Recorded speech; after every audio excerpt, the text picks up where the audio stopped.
cut across to the Cabinet Committee meeting, and the final decisions are now being relayed by Minister Ashwini Vaishnaw. हुआ था 2011 में, 2021 में Covid का period था, इसके कारण हो नहीं पाया, और अब अगला 2027 में होगा। और विश्व में भारत का census it's considered as the largest administrative and statistical exercise in the entire world.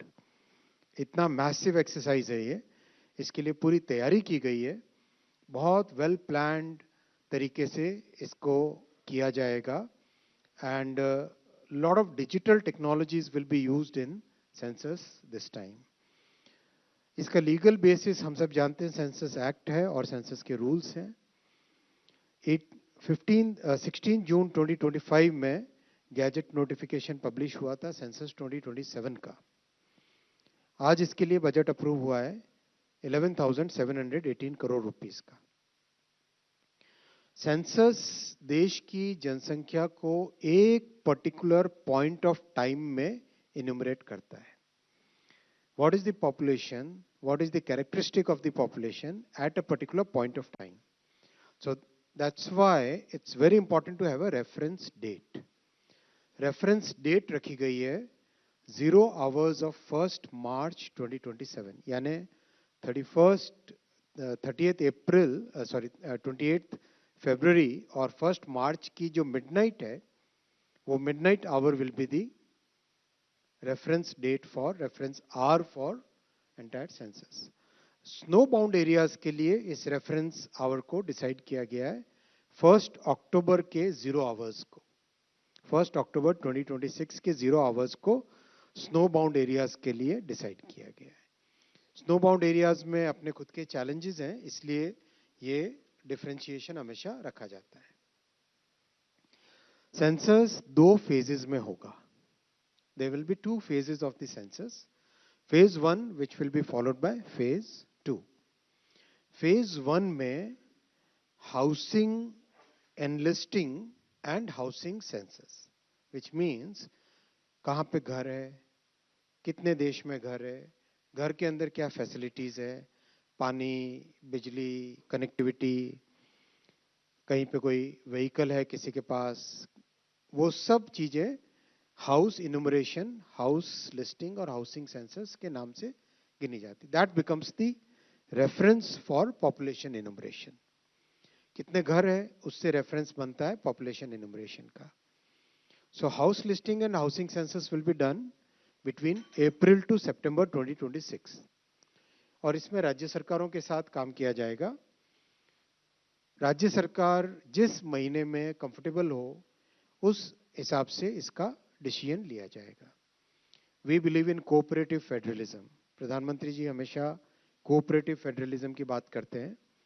Cooperative federalism में उसके तहत even though it's A union subject, केंद्र सरकार और राज्य सरकार मिलकर जिन पर्टिकुलर डेज में हाउस लिस्टिंग और हाउसिंग सेंसस होगा, वो operation HLO house listing operation की डेट्स तय करेंगे।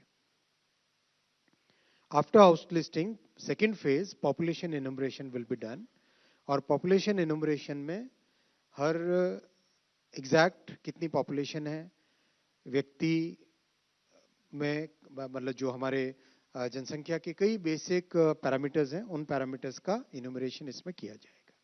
मैं डिटेल में आपको बताता हूं। इसमें ये किया जाएगा फरवरी 2027 में, और स्नो बाउंड एरियाज के लिए सितंबर 2026 में किया जाएगा house listing inauguration.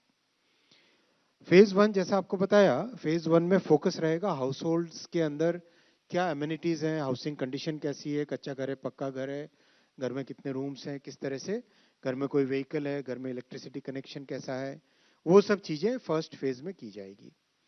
And that will be the base for phase 2, जिसमें बहुत इंपॉर्टेंट है demographic, socio cultural and economic parameters का इन्यूमरेशन किया जाएगा पूरी जनसंख्या का। Age, gender, educational status, religion, mother tongue, कौन सी लैंग्वेजेस बोलते हैं, डिसेबिलिटी है कोई, सोशल स्टेटस क्या है, and most importantly caste. Caste का इन्यूमरेशन भी इसमें सेंसस में होगा। माइग्रेशन हुआ है घर से, फर्टिलिटी ऑक्यूपेशन, हर चीज का, हर बेसिक पैरामीटर का इसमें इनोमरेशन किया जाएगा। ये फरवरी 2027 के हिसाब से किया जाएगा, भारत के कानूनों के हिसाब से, भारत के संविधान की जो व्यवस्था है उसके हिसाब से किया जाएगा। रिविजनल राउंड इसका 1 से 5 मार्च। कभी कोई एरर रह जाता है तो somebody would like to make a case कि मेरा गलत मैंने कह दिया था, तो उसका एक रिविजनल राउंड होता है। स्नो बाउंड एरियाज में सितंबर 2026 में फेज 2 किया जाएगा। ये सेंसस अपने आप में एक अनूठा सेंसस होगा। This will be a very unique way of doing census, because देश में इन 11 वर्षों में एक डिजिटल क्रांति आई है। Digital technologies are part of our life today. हर एक व्यक्ति के जीवन में डिजिटल टेक्नोलॉजीज का आज उपयोग है, चाहे पेमेंट हो, चाहे डिजी लॉकर हो, हर तरीके से डिजिटल व्यवस्थाओं का देश में उपयोग हो रहा है। This will become the first ever digital census. First ever digital census में मैसिव एक्सरसाइज की गई है, और सबसे बड़ी बात है कि पर्सनल डेटा प्रोटेक्शन का जो कानून बना है, DPDP, digital personal data protection act, उसके तहत जितने प्रोटेक्शंस और जो राइट्स सिटीजन्स को दी गई है उनका इसमें ध्यान रखा गया है। बहुत इंपॉर्टेंट है ये फैक्टर। उनका ध्यान रख के सेंसस को कंप्लीट इसका डिजिटल डिजाइन किया गया है।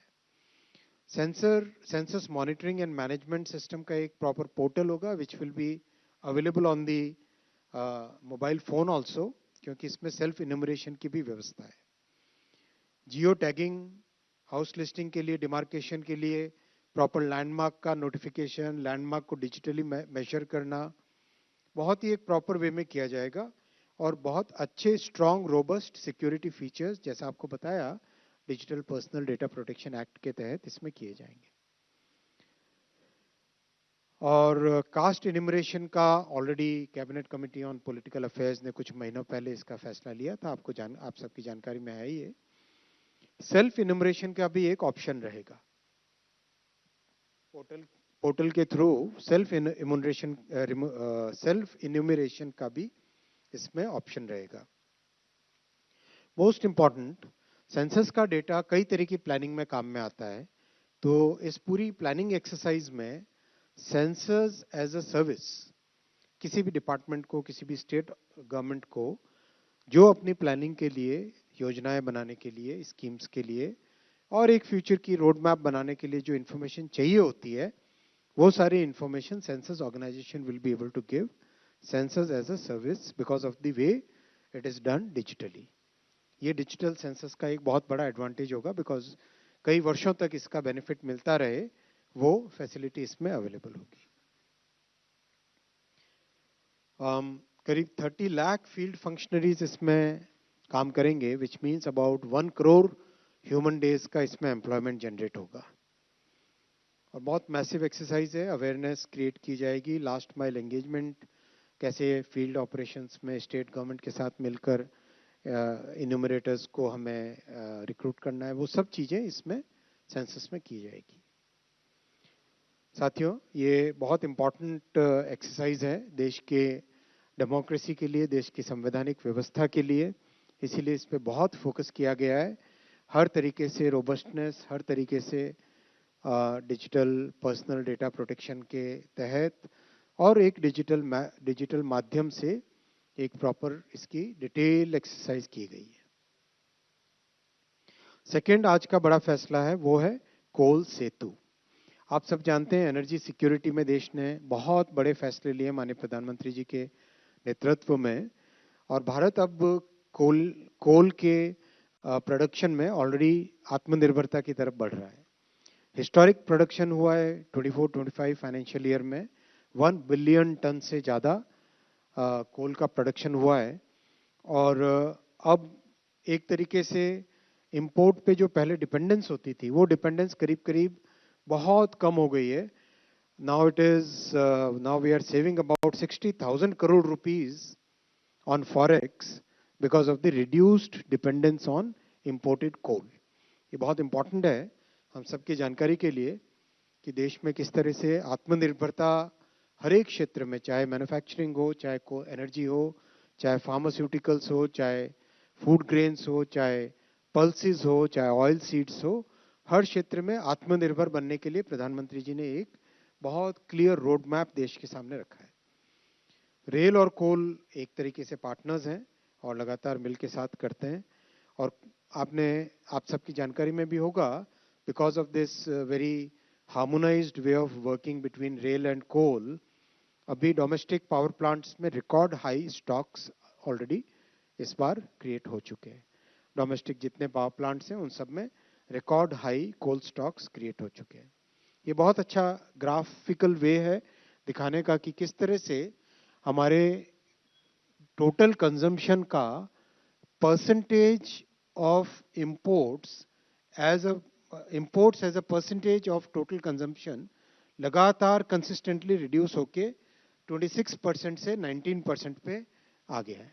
ये बहुत सिग्निफिकेंट है। This shows number one how the quality of coal is improving, and second it shows consistently production, transportation और कोल का जो देश में रिक्वायरमेंट है, that requirement we are meeting ourselves through Aatmanirbhar Bharat policies of honourable prime minister Shri Narendra Modi ji.